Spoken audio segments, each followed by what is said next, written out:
din. May kasulatan dito hindi. Meron kang TFC, TFC box. Oh, thank you. Oh. That's great. Yo. Hindi, ayan. At syempre, kung siya may price, ikaw pa mawawala.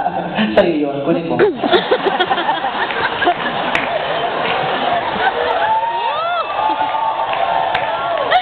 Biro lang. Gwapo nito, oh. Kung i-date mo rito ako sa Vancouver, saan mo ako ililibot dito? Sa buong lugar. Ah? Three? Kung mag-date tayo sa Vancouver, sa palagay mo sisiputin kita. Depende. Ayaw yung sagot mo. Hindi mo kakit ang sagutin. Biro. Palakpakan niyo naman silang dalawa for basic. Ay, thank you. Maraming salamat. Thank you.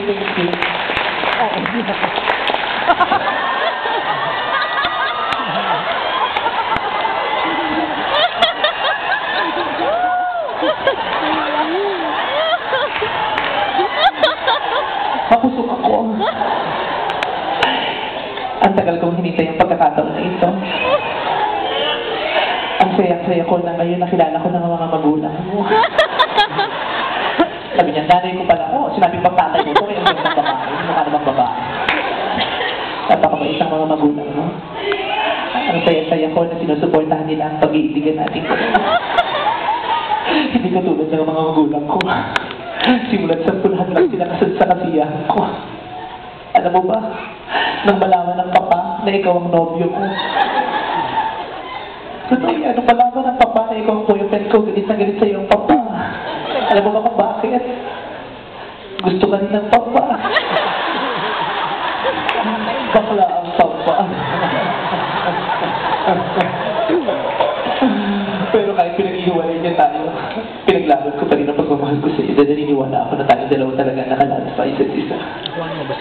Natatandaan mo ba nung bago pa lang tayong dalawa? Halos di tayo magkahiwalay. Kahit sinusundan ako ng kalaban mo. Nasaan yung bakang yun? Umalis na pumunta na ng Farmville. Halos hindi tayo magkahiwalay, di ba? Kahit saan magkasama tayo. Kitkit ka natin na dalawa. Tawag ko sa'yo, cutie pie. Tawag mo sa akin, cutie care. Hindi pa ginawang ingrown, hayos ka. Di ba kung saan tayo nakakarating? Namamasyal tayo kung saan-saan. Inililibid mo ako kung saan-saan. Natandaan mo ba noong unang anniversary natin? Sabi mo, dahil anniversary natin, gusto mo nang matikman ang katawan ko. Kaya dinala mo ko sa isang silid. Pagpasok natin sa isang kwarto, sabi mo, patayin ko na ang ilaw. Kaya pinatay ko na ang ilaw at dali-dali ako tumakbo sa kama at tumuwad. Pagtakbo ko sa kama, tumuwad na ako.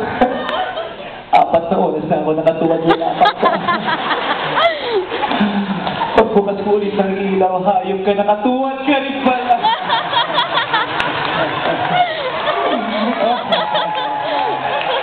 Anong nangyari?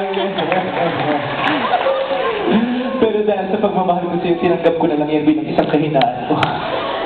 Sobrang kagustuhan ko, matikmang kita unang-uno, uti-uti na kitang hinubaran, di ba? Una ko tinanggal ang rubber shoes mo. Pagtanggal ko ng rubber shoes mo, nabigla ako dahil pagtanggal ko ng rubber shoes mo, lumabas ang pagkalaki-laki mong paa. Lalo ako nataranta dahil sabi nila kung anong laki ng paa, siyang laki ng fur. Kaya pagtanggal ko ng rubber shoes mo, tinanggal ko ng underwear mo. Pagtanggal ko ng brief mo, lumabas ang ari mo, napatunayan ko nga. Kung anong amoy ng paa mo, siyang amoy ng brief mo. Ayos ko pati ari mo, paspado.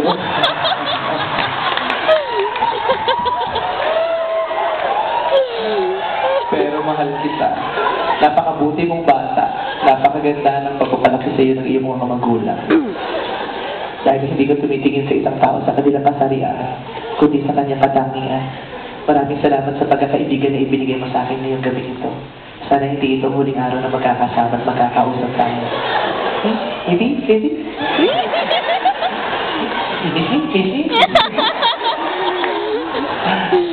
Hindi mo na lang sa nanay mo, thank you. Salamat at ipinanganak ka niya. Nadagdag niya ng magandang tao sa mundo. Buti na lang bumalanse. Huwag mo na lang isinilang yung isang. Kala mo hindi ka nakasali. Pag-uusapan ka pa rin namin. I love you, kuya. Palakpakan naman natin si si Amos. Thank you, Amos. Thank you. Thank you, mami. Kinis ko na siya. Hanggang ganun lang naman. Huwag kayo masyadong malaswa. Labas mo yung bird mo. Sige. Ito, ano to? Yung price mo. Sige. Okay, thank you. Ano yan? TFC box. Box lang. Yung rubber shoes niya. Ano ba size mo? Kapal na bukas, sinabi mo. Mukhang mayaman si mami. Kaya mami ka magpapit. Nasa si mami mo. Okay. Before anything else, I want to say thank you. Thank you so much to our executive producers. Edward Yao. Thank you so much.